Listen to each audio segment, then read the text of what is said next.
Hello, welcome to Mars. I know it's been a really long flight, so come on in, grab a drink, have a seat, and I'll read you a story from Ray Bradbury's book, The Martian Chronicles. The fire balloons was inspired by Bradbury's memories of launching fire balloons with his grandfather on July the 4th in Ohio. As Bradbury states in a New Yorker magazine article in 2012, I would help my grandpa carry the box in which lay, like a gossamer spirit, the paper tissue ghost of a fire balloon waiting to be breathed into. Filled and set adrift toward the midnight sky, my grandfather was the high priest and I his altar boy. I helped take the red, white, and blue tissue out of the box and watched as Grandpa lit a little cup of dry straw that hung beneath it. Once the fire got going, the balloon whispered itself fat with the hot air rising inside. My grandfather was the high priest, and I his altar boy. 25 years later, I wrote The Fire Balloons, a story in which a number of priests fly off to Mars looking for creatures of goodwill. It is my tribute to those summers when my grandfather was alive. One of the priests was like my grandpa, whom I put on Mars to see the lovely balloons again. But this time, they were Martians, all fired and bright, adrift above a Dead Sea. So with no further ado, The Fire Balloons by Ray Bradbury, published in 1951. Fire exploded over summer night lawns. You saw sparkling faces of uncles and aunts. Skyrockets fell up in the brown, shining eyes of cousins on the porch, and the cold, charred sticks thumped down in dry meadows far away. The very Reverend Father Joseph Daniel Peregrine opened his eyes. What a dream! He and his cousins with their fiery play at his grandfather's ancient Ohio home so many years ago. He lay listening to the great hollow of the church, the other cells where other fathers lay. Had they, too, on the eve of the flight of the rocket crucifix, lain with memories of the 4th of July? Yes. This was like those breathless independence dawns when you waited for the first concussion and rushed out on the dewy sidewalks, your hands full of loud miracles. So here they were, the Episcopal Fathers, in the breathing dawn before they pinwheeled off to Mars, leaving their incense through the velvet cathedral of space. "Should we go at all?" whispered Father Peregrine. "Shouldn't we solve our own sins on Earth? Aren't we running from our lives here?" He arose, his fleshy body with its rich look of strawberries, milk, and steak moving heavily. Or is it sloth, he wondered. Do I dread the journey? He stepped into the needle spray shower. "But I shall take you to Mars, body," he addressed himself, "leaving old sins here and on to Mars to find new sins." A delightful thought, almost. Sins no one had ever thought of. Oh, he himself had written a little book, The Problem of Sin on Other Worlds, ignored as somehow not serious enough by his Episcopal brethren. Only last night, over a final cigar, he and Father Stone had talked of it. On Mars, sin might appear as virtue. We must guard against virtuous acts there that later might be found to be sins, said Father Peregrine, beaming. How exciting! It's been centuries since so much adventure has accompanied the prospect of being a missionary. "I will recognize sin," said Father Stone bluntly, "even on Mars." "Oh, we priests pride ourselves on being litmus paper, changing color in sin's presence," retorted Father Peregrine. "But what if Martian chemistry is such that we do not color at all? If there are new senses on Mars, you must admit the possibility of unrecognizable sin." "If there is no malice aforethought," There is no sin or punishment for saying. The Lord assures us that, Father Stone replied. On earth, yes, but perhaps a Martian sin might inform the subconscious of its evil, telepathically, leaving the conscious mind of man free to act, seemingly without malice. What then? What could there be in the way of new sins? Father Peregrine leaned heavily forward. Adam alone did not sin. Add Eve, and you add temptation. Add a second man, and you make adultery possible. With the addition of sex or people, you add sin. If men were armless, they could not strangle with their hands. You would not have that particular sin of murder. Add arms, and you add the possibility of a new violence. Amoebas cannot sin because they reproduce by fission. They do not covet wives or murder each other. Add sex to amoebas, add arms and legs, and you would have murder and adultery. Add an arm or a leg or person or take away each, and you add or subtract possible evil. On Mars, what if there are 5 new senses, organs, invisible limbs we can't conceive of? Then, mightn't there be 5 new sins? Father Stone gasped. I think you enjoy this sort of thing. Well, I keep my mind alive, Father. Just alive is all. Your mind's always juggling, isn't it? Mirrors, torches, plates? Yes, because sometimes the church seems like those posed circus tableaus where the curtain lifts and men, white, zinc oxide, talcum powder statues freeze to represent abstract beauty. Very wonderful, but I hope there will always be room for me to dart about among the statues. Don't you, Father Stone? Father Stone had moved away. I think we'd better go to bed. In a few hours, we'll be jumping up to see your new sins, Father Peregrine. The rocket stood ready for the firing. The fathers walked from their devotions in the chilly morning. Many a fine priest from New York or Chicago or Los Angeles, the church was sending its best, walking across town to the frosty field. Walking, Father Peregrine remembered the bishop's words. Father Peregrine, you will captain the missionaries, with Father Stone at your side. Having chosen you for this serious task, I find my reasons deplorably obscure, Father, but your pamphlet on planetary sin did not go unread. You are a flexible man. And Mars is like that uncleaned closet we have neglected for millenniums. Sin has collected there like bric-a-brac. Mars is twice Earth's age and has had double the number of Saturday nights, liquor baths, and eye-poppings at women as naked as white seals. When we open that closet door, things will fall on us. We need a quick, flexible man, one whose mind can dodge. Anyone a little too dogmatic might break into. I feel you'll be resilient, Father. The job is yours. The bishop and the fathers knelt. The blessing was said, and the rocket given a little shower of holy water. Arising, the bishop addressed them. I know you will go with God to prepare the Martians for the reception of His truth. I wish you all a thoughtful journey.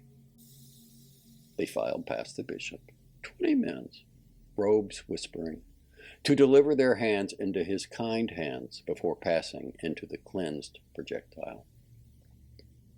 I wonder, said Father Peregrine at the last moment, if Mars is hell, only waiting for our arrival before it bursts into brimstone and fire. Lord be with us, said Father Stone. The rocket moved.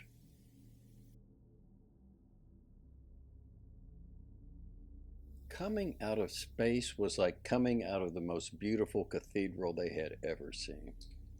Touching Mars was like touching the ordinary pavement outside the church 5 minutes after having really known your love for God. The father stepped gingerly from the steaming rocket and knelt upon Martian sand while Father Peregrine gave thanks. Lord, we thank thee for the journey through thy rooms. And Lord, we have reached a new land, so we must have new eyes. We shall hear new sounds and must needs have new ears. And there will be new sins, for which we ask the gift of better and firmer and purer hearts. Amen. They arose, and here was Mars, like a sea under which they trudged in the guise of submarine biologists seeking life. Here, the territory of hidden sin. Oh, how carefully they must all balance like gray feathers in this new element, afraid that walking itself might be sinful, or breathing, or simple fasting. And here was the mayor of First Town, come to meet them with outstretched hand. What can I do for you, Father Peregrine? Well, we'd like to know about the Martians. For only if we know about them can we plan our church intelligently. And are they 10 feet tall? We will build large doors. Are their skins blue or red or green? We must know when we put human figures in the stained glass, so we may use the right skin color. Are they heavy? We will build sturdy seats for them. Father, said the mayor, I don't think you should worry about the Martians. There are 2 races. One of them is pretty well dead. A few are in hiding, and the second race, well, they're not quite human. Oh? Father Peregrine's heart quickened. They're round, luminous globes of light, Father, living in those hills. Man or beast, who can say? But they act intelligently, I hear, the mayor shrugged. Of course, they're not men, so I don't think you'll care. On the contrary, said Father Peregrine swiftly. Intelligent, you say? There's a story. A prospector broke his leg in those hills and would have died there. The blue spheres of light came at him. When he woke, he was down on a highway and didn't know how he got there. Drunk, said Father Stone. Well, that's a story, said the mayor. Father Peregrine, with most of the Martians dead and only these blue spheres, I frankly think you'd be better off in First City. Mars is opening up. It's a frontier now, like in the old days on Earth, out west and in Alaska. Men are pouring up here. There are a couple thousand black Irish mechanics and miners and day laborers in First Town who really need saving because there are too many wicked women came with them and too much 10-century-old Martian wine. Father Peregrine was gazing into the soft blue hills. Father Stone cleared his throat. Well, Father. Father Peregrine did not hear. Spheres of blue fire. Yes, Father. Ah, Father Peregrine sighed. Blue balloons. Father Stone shook his head. A circus. Father Peregrine felt his wrists pounding. He saw the little frontier town with raw, fresh-built sin, and he saw the hills, old with the oldest, and yet perhaps an even newer to him sin. Mayor, could your black Irish laborers cook one more day in hellfire? I'd turn and baste them for you, Father. Father Peregrine nodded to the hills. Then, that's where we'll go. Oh, there was a murmur from everyone. It would be so simple, explained Father Peregrine, to go into town. I prefer to think that if the Lord walked here and people said, here is the beaten path, he would reply, show me the weeds. I will make a path. But, Father Stone, think how it would weigh upon us if we passed sinners by and did not extend our hands. But globes of fire? I imagine man looked funny to other animals when we first appeared. Yet he has a soul, for all his homeliness. Until we prove otherwise, let us assume that these fiery spheres have souls. All right, agreed the mayor. But you'll be back to town. And we'll see. First some breakfast, and then you and I, Father Stone, will walk alone into the hills. I don't want to frighten these fiery Martians with machines or crowds. Shall we have breakfast? The fathers ate in silence. At nightfall, Father Peregrine and Father Stone were high in the hills. They stopped and sat upon a rock to enjoy a moment of relaxation and waiting. The Martians had not as yet appeared, and they both felt vaguely disappointed. I wonder, Father Peregrine mopped his face, do you think if we called hello, they might answer? Father Peregrine, won't you ever be serious? Not until the good Lord is.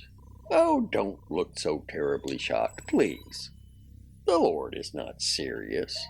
In fact, it is a little hard to know just what else he is except loving. And love has to do with humor, doesn't it? For you cannot love someone unless you put up with him, can you? And you cannot put up with someone constantly unless you can laugh at him. Isn't that true? And certainly, we are ridiculous little animals wallowing in the fudge bowl, and God must love us all the more because we appeal to his humor. I never thought of God as humorous, said Father Stone. The creator of the platypus, the camel, the ostrich, and man? Oh, come now, Father Peregrine laughed. But at this instant, from among the twilight hills, like a series of blue lamps lit to guide their way, came the Martians. Father Stone saw them first. Look! Father Peregrine turned, and the laughter stopped in his mouth. The round, blue globes of fire hovered among the twinkling stars, distantly trembling. Monsters! Father Stone leaped up, but Father Peregrine caught him. Wait! We should have gone to town. No, listen, look, pleaded Father Peregrine. I'm afraid. Don't be. This is God's work. The devil's? No, now quiet. Father Peregrine gentled him, and they crouched with the soft blue light on their upturned faces as the fiery orbs drew near. And again, Independence Night, thought Father Peregrine, tremoring. He felt like a child back in those July the 4th evenings, the sky blowing apart, breaking into powdery stars and burning sound, the concussions jingling house windows like the ice on 1,000 thin ponds. The aunts and the uncles, cousins, crying as to some celestial physician. The summer sky colors and the fire balloons, lit by an indulgent grandfather, steadied in his massively tender hands. Oh, the memory of those lovely fire balloons, softly lighted, warmly billowed bits of tissue, like insect wings, lying like folded wasps in boxes. And last of all, after the day of riot and fury, at long last from their boxes, delicately unfolded, blue, red, white, patriotic, the fire balloons. And he saw the dim faces of dear relatives, long dead and mantled with moss, as grandfather lit the tiny candle and let the warm air breathe up to form the balloon, plumply luminous in his hands, a shining vision which they held, reluctant to let it go. For, once released, it was yet another year gone from life. Another 4th, Another bit of beauty vanished. And then up, still up through the warm summer night constellations, the fire balloons had drifted, while red, white, and blue eyes followed them, wordless from family porches, away into deep Illinois country, over night rivers and sleeping mansions. The fire balloons dwindled, forever gone. Father Peregrine felt tears in his eyes. Above him, the Martians. Not one, but 1,000 whispering fire balloons, it seemed, hovered. Any moment he might find his long dead and blessed grandfather at his elbow, staring up at the beauty. But it was Father Stone. "Let's go, please, Father." "I must speak to them." Father Peregrine rustled forward, not knowing what to say. For what had he ever said to the fire balloons of time past, except with his mind, "You are beautiful, you are beautiful." And that was not enough now. He could only lift his heavy arms and call upward, as he had often wished to call after the enchanted fire balloons. "Hello!" But the fiery spheres only burned like images in a dark minor. They seemed fixed, gaseous, miraculous, forever. "We come with God," said Father Peregrine to the sky. "Silly, silly, silly," Father Stone chewed the back of his hand. "In the name of God, Father Peregrine, stop!" But now, the phosphorescent spheres blew away into the hills. In a moment they were gone. Father Peregrine called again, and the echo of his last cry shook the hills above. Turning, he saw an avalanche shake out dust, pause, and then, with a thunder of stone wheels, crash down the mountain upon them. "Look what you've done!" cried Father Stone. Father Peregrine was almost fascinated, and then horrified. He turned, knowing they could run only a few feet before the rocks crushed them into ruins. He had time to whisper, "Oh, Lord," and the rocks fell. "Father!" They were separated like chaff from wheat. There was a blue shimmering of globes, a shift of cold stars, a roar. And then they stood upon a ledge 200 feet away, watching the spot where their bodies should have been buried under tons of stone. The blue light evaporated. The two fathers clutched each other. "What happened?" "The blue fires lifted us." "We ran, that was it." "No, the globes saved us." "They couldn't." "They did." The sky was empty. There was a feel as if a great bell had just stopped tolling. Reverberations lingered in their teeth and marrows. "Let's get away from here. You'll have us killed." "I haven't feared death for a good many years, Father Stone." "We've proved nothing. Those blue lights ran off at the first cry. It's useless." "No." Father Peregrine was suffused with a stubborn wonder. "Somehow they saved us. That proves they have souls." "It proves only that they might have saved us. Everything was confused. We might have escaped ourselves."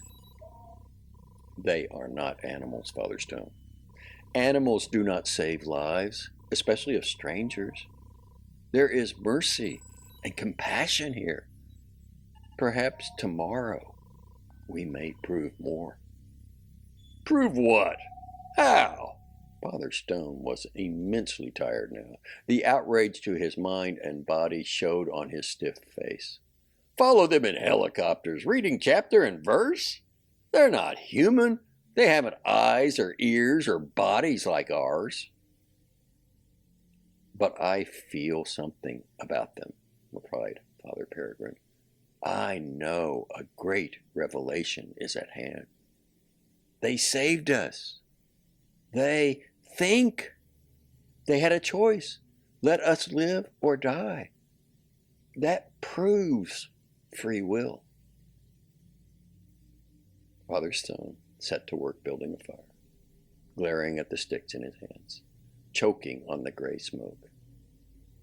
I, myself, will open a convent for nursling geese, a monastery for sainted swine, and I shall build a miniature apse in a microscope so that the paramecium can attend services and tell their beads with their flagella.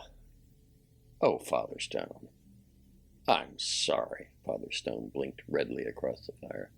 But this is like blessing a crocodile before he chews you up. You're risking the entire missionary expedition. We belong in First Town, washing liquor from men's throats and perfume off their hands. Can't you recognize the human in the inhuman? I'd much rather recognize the inhuman in the human. But if I prove these things sin, no immoral life, have free will and intellect, Father Stone, that will take much convincing. The night grew rapidly cold, and they peered into the fire to find their wildest thoughts while eating biscuits and berries, and soon they were bundled for sleep under the chiming stars. And just before turning over one last time, Father Stone, who had been thinking for many minutes to find something to bother Father Peregrine about, stared into the soft pink charcoal bed and said, "No Adam and Eve on Mars. No original sin. Maybe the Martians live in a state of God's grace. Then we can go back down to the town and start work on the Earthmen." Father Peregrine reminded himself to say a little prayer for Father Stone, who got so mad and who was now being vindictive. God help him. Yes, Father Stone, but the Martians killed some of our settlers. That's sinful. There must have been an original sin and a Martian Adam and Eve. We'll find them. Men are men, unfortunately, no matter what their shape, and are inclined to sin. But Father Stone was pretending sleep. Father Peregrine did not shut his eyes. Of course, they couldn't let these Martians go to hell, could they? With a compromise to their consciousness, could they go back to the new colonial towns? Those towns so full of sinful gullets and women with scintilla eyes and white oyster bodies rollicking in beds with lonely laborers? Wasn't that the place for the fathers? Wasn't this trek into the hills merely a personal whim? Was he really thinking of God's church, or was he quenching the thirst of a sponge-like curiosity? Those blue round globes of St. Anthony's fire, how they burned in his mind.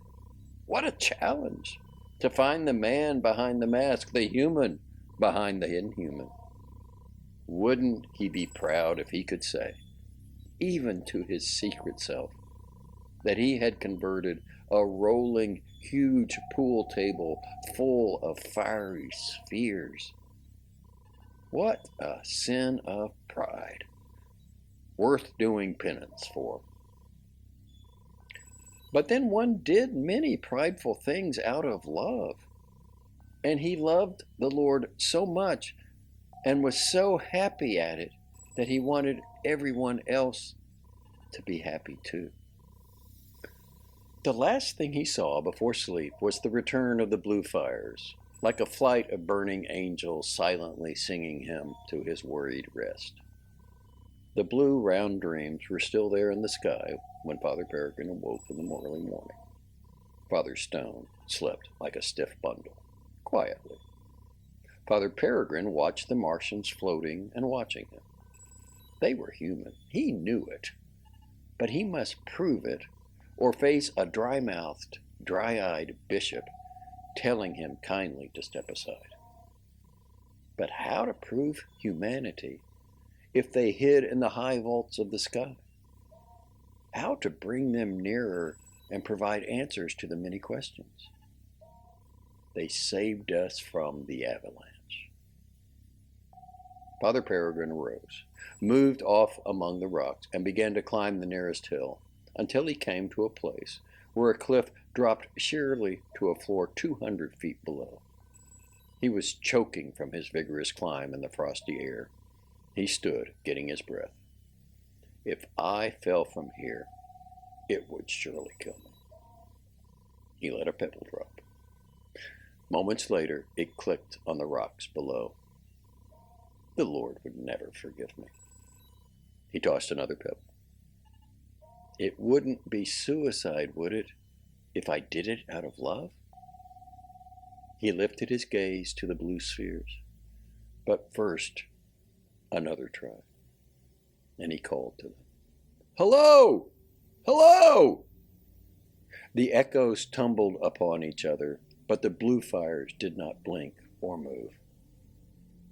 He talked to them for 5 minutes, and when he stopped, he peered down and saw Father Stone, still indignantly asleep below in the little camp. I must prove everything. Father Peregrine stepped to the cliff rim. I am an old man. I am not afraid. Surely the Lord will understand that I am doing this for him. He drew a deep breath. All his life swam through his eyes, and he thought, in a moment, shall I die? I am afraid that I love living much too much, but I love other things more. And thinking thus, he stepped off the cliff. He fell. Fool, he cried. He tumbled end over end. You were wrong! The rocks rushed up at him, and he saw himself dashed on them and sent to glory. Why did I do this thing? But he knew the answer, and an instant later was calm as he fell. The wind roared around him, and the rocks hurtled to meet him. And then there was a shift of stars, a glimmering of blue light, and he felt himself surrounded by blueness and suspended. A moment later, he was deposited with a gentle bump upon the rocks, where he sat a full moment alive and touching himself and looking up at those blue lights that had withdrawn instantly. You saved me, he whispered. You wouldn't let me die. You knew it was wrong. He rushed over to Father Stone, who still lay quietly asleep. Father, Father, wake up! And he shook him and brought him around. Father, they saved me! Who saved you? Father Stone blinked and sat up. Father Peregrine related his experience. A dream, a nightmare. Go back to sleep, said Father Stone irritably. You and your circus balloons. But I was awake. Now, Father, calm yourself. There now. You don't believe me? Have you a gun? Yes, there, let me have it. What are you going to do? Father Stone handed over the small pistol they had brought along for protection against snakes or other similar and unpredictable animals. Father Peregrine seized the pistol. I'll prove it! He pointed the pistol at his own hand and fired. Stop! There was a shimmer of light, and before their eyes the bullet stood upon the air, poised an inch from his open palm. It hung for a moment, surrounded by a blue phosphorescence, and then it fell hissing into the dust. Father Peregrine fired the gun 3 times, at his hand, at his leg, at his body. The 3 bullets hovered, glittering, and, like dead insects, fell at their feet. You see, said Father Peregrine, letting his arm fall and allowing the pistol to drop after the bullets. They know. They understand. They are not animals. They think and judge and live in a moral climate. What animal would save me from myself like this? There is no animal that would do that. Only another man, Father. Now, do you believe? Father Stone was watching the sky and the blue lights, and now, silently, he dropped to one knee and picked up the warm bullets and cupped them in his hand. He closed his hand tight. The sun was rising behind them.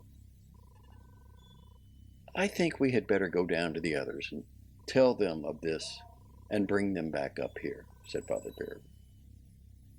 By the time the sun was up, they were well on their way back to the rocket. Father Peregrine drew the round circle in the center of the blackboard.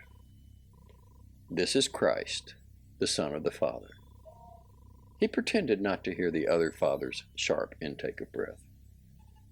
This is Christ in all his glory, he continued. It looks like a geometry problem, observed Father Stone. A fortunate comparison, for we deal with symbols here. Christ is no less Christ, you must admit, in being represented by a circle or a square. For centuries, the cross has symbolized his love and agony. So this circle will be the Martian Christ. This is how we shall bring him to Mars. The fathers stirred fretfully and looked at each other. You, Brother Matthias, will create in glass a replica of this circle, a globe filled with bright fire. It will stand upon the altar.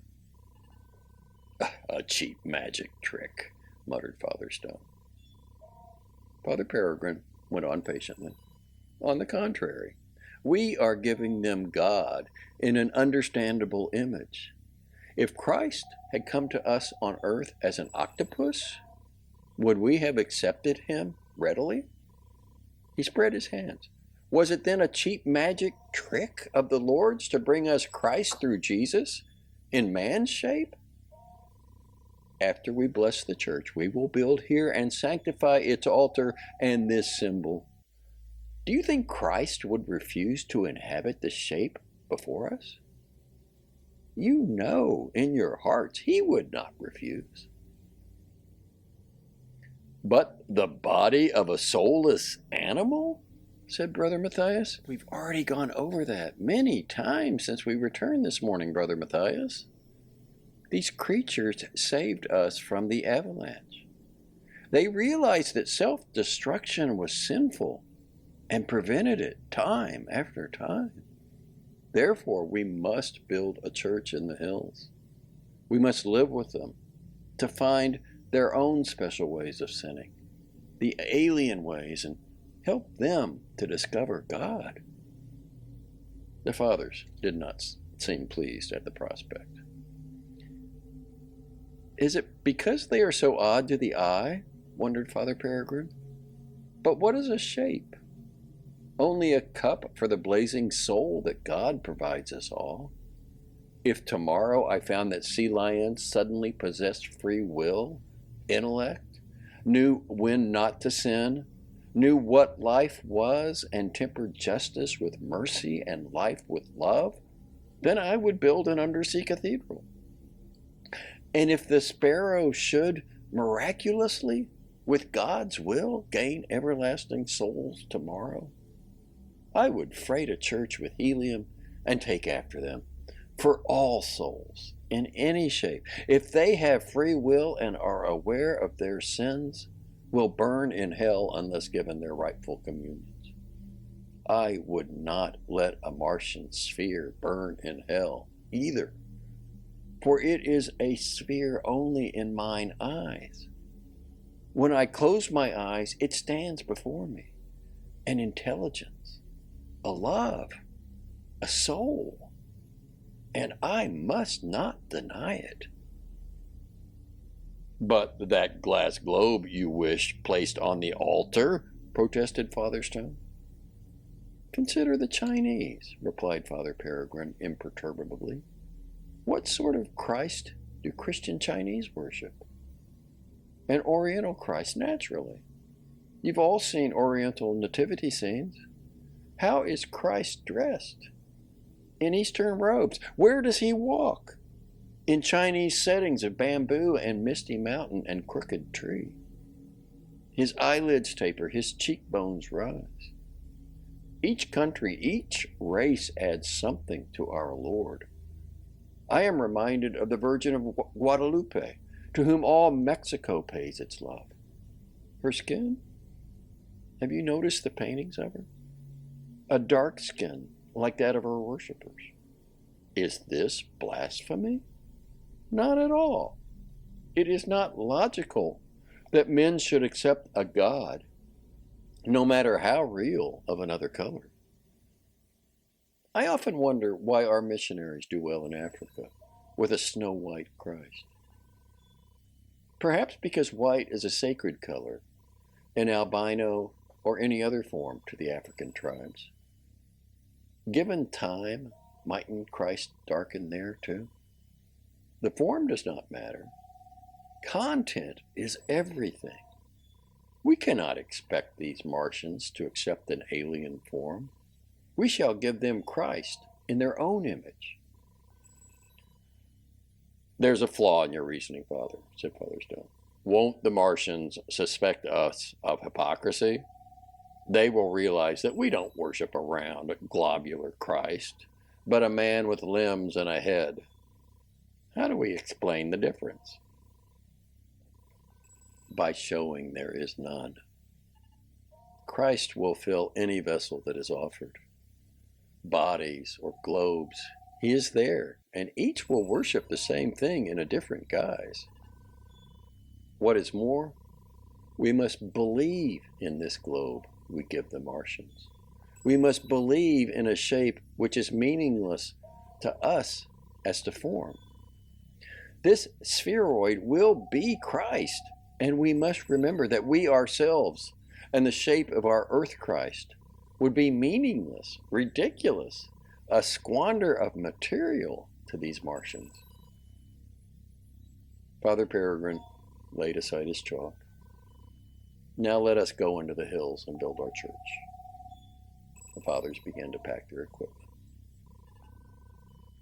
The church was not a church, but an area cleared of rocks, a plateau on one of the low mountains, its soil smoothed and brushed, and an altar established whereon Brother Matthias placed the fiery globe he had constructed.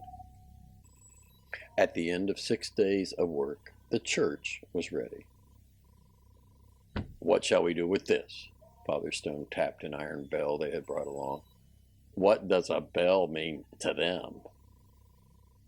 I imagine I brought it for our own comfort, admitted Father Peregrine. We need a few familiarities. This church seems so little like a church, and we feel somewhat absurd here, even I.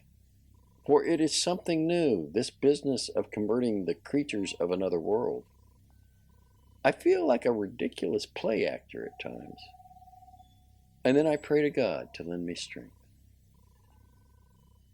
Many of the fathers are unhappy. Some of them joke about all this, Father Peregrine. I know. We'll put this bell in a small tower for their comfort anyway. What about the organ? We'll play it at the first service tomorrow. But the Martians? I know. But again, I suppose for our own comfort, our own music. Later, we may discover theirs. They arose very early on Sunday morning and moved through the coldness like pale phantoms, rime tinkling on their habits. Covered with chimes, they were shaking down showers of silver water.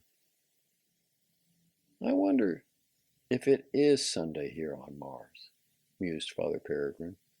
But seeing Father Stone wince, he hastened on. Well, it might be Tuesday or Thursday, who knows, but no matter. My idle fancy.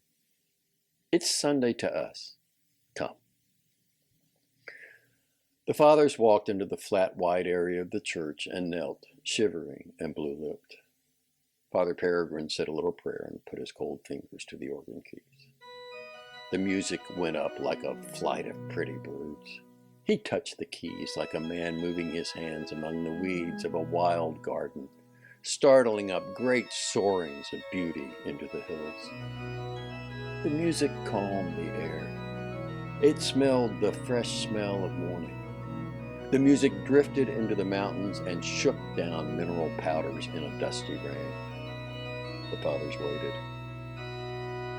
"Well, Father Peregrine," Father Stone eyed the empty sky where the sun was rising, furnace red.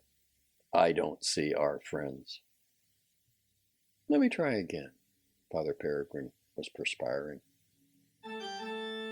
He built an architect of each, stone by exquisite stone, raising a music cathedral so vast that its furthest chancels were in Nineveh, its furthest dome at St. Peter's left hand.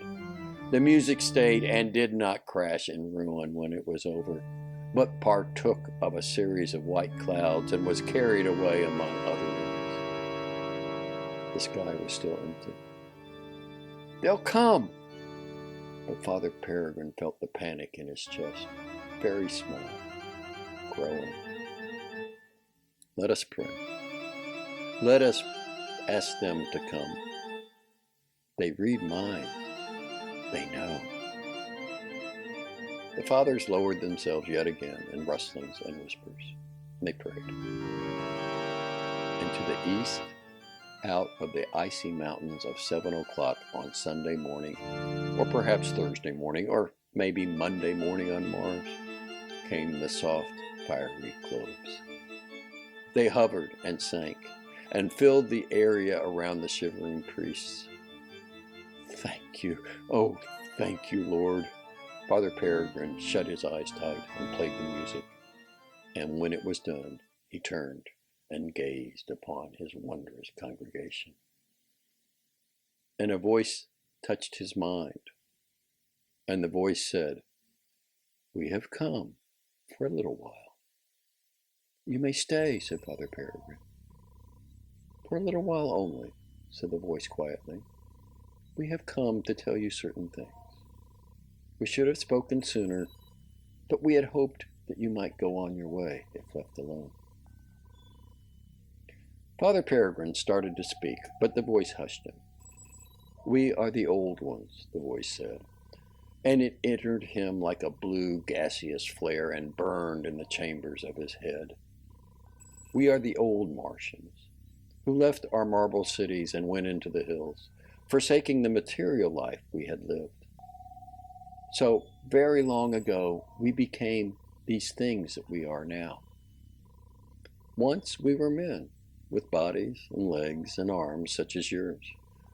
The legend has it that one of us, a good man, discovered a way to free man's soul and intellect, to free him of bodily ills and melancholies, of deaths and transfigurations, of ill humors and senilities. And so we took on the look of lightning and blue fire, and have lived in the winds and skies and hills forever after that. Neither prideful nor arrogant, neither rich nor poor, passionate nor cold. We have lived apart from those we left behind, those other men of this world. And how we came to be has been forgotten, the process lost. But we shall never die, nor do harm. We have put away the sins of the body and live in God's grace. We covet no other property. We have no property. We do not steal, nor kill, nor lust, nor hate. We live in happiness. We cannot reproduce. We know not eat or drink or make war. All the sensualities and childishnesses and sins of the body were stripped away when our bodies were put aside. We have left sin behind, Father Peregrine, and it is burned like the leaves in the autumn, and it is gone like the soiled snow of an evil winter, and it is gone like the sexual flowers of red and yellow spring, and it is gone like the panting nights of hottest summer, and our season is temperate, and our clime is rich in thought. Father Peregrine was standing now, for the voice touched him at such a pitch that it almost shook him from his senses. It was an ecstasy and a fire washing through him. We wish to tell you that we appreciate your building this place for us, but we have no need of it. For each of us is a temple unto himself, and needs no place wherein to cleanse himself. Forgive us for not coming to you sooner, but we are separate and apart, and have talked to no one for 10,000 years, nor have we interfered in any way with the life of this planet. It has come into your mind now that we are the lilies of the field. We toil not, neither do we spin. You are right. And so we suggest that you take the parts of this temple into your own new cities, and there cleanse others. For, rest assured, we are happy and at peace. The fathers were on their knees in the vast blue light, and Father Peregrine was down too, and they were weeping, and it did not matter that their time had been wasted. It did not matter to them at all. The blue spheres murmured and began to rise once more on a breath of cool air. "May I," cried Father Peregrine, not daring to ask, eyes closed, "may I come again some day, that I may learn from you?" The blue fires blazed. The air trembled. Yes, someday he might come again. Someday. And then the fire balloons blew away and were gone, and he was like a child on his knees, tears streaming from his eyes, crying to himself, "Come back, come back." And at any moment grandfather might lift him and carry him upstairs to his bedroom in a long-gone Ohio town. They filed down out of the hills at sunset. Looking back, Father Peregrine saw the blue fires burning. No, he thought, we couldn't build a church for the likes of you. You're beauty itself. What church could compete with the fireworks of the pure soul?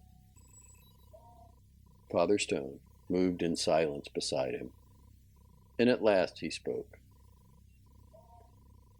The way I see it is there's a truth on every planet. All parts of the big truth. On a certain day, they'll all fit together like the pieces of a jigsaw. This has been a shaking experience. I'll never doubt again, Father Peregrine. For this truth here is as true as Earth's truth, and they lie side by side. And we'll go on to other worlds, adding the sum of the parts of the truth until one day the whole total will stand before us like the light of a new day. That's a lot coming from you, Father Stone. I'm sorry now, and in a way, we're going down to the town to handle our own kind. Those blue lights now, when they settled about us, and that voice, Father Stone shivered. Father Peregrine reached out to take the other's arm, and they walked together. And you know, said Father Stone finally, fixing his eyes on Brother Matthias, who strode ahead with the glass sphere tenderly carried in his arms. That glass sphere with the blue phosphorus light glowing forever inside it. You know, Father Peregrine, that globe there? Yes, it's him. It is him, after all. Father Peregrine smiled, and they walked down out of the hills toward the new town.